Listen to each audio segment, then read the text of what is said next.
বাংলাদেশের বর্তমান পরিস্থিতি এবং বাংলাদেশের মানুষের কিছু অংশের ভারত বিরোধিতার তীব্র প্রতিক্রিয়া জানিয়েছেন বিজেপির সাবেক রাজ্য সভাপতি ও সাবেক এমপি দিলীপ ঘোষ। তিনি বাংলাদেশিদের রাস্তার কুকুর ও মশার সঙ্গে তুলনা করে কটাক্ষও করেছেন।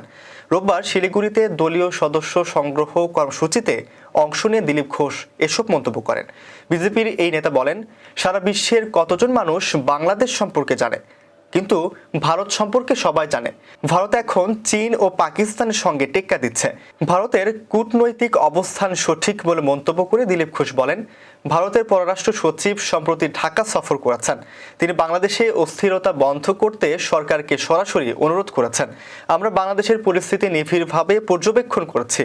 ভারতের উপর বাংলাদেশের নির্ভরতার কথা উল্লেখ করে দিলীপ ঘোষ বলেন, তারা যা বলছে তা রাস্তার কুকুরের ঘেউ ঘেউ ছাড়া আর কিছু নয়।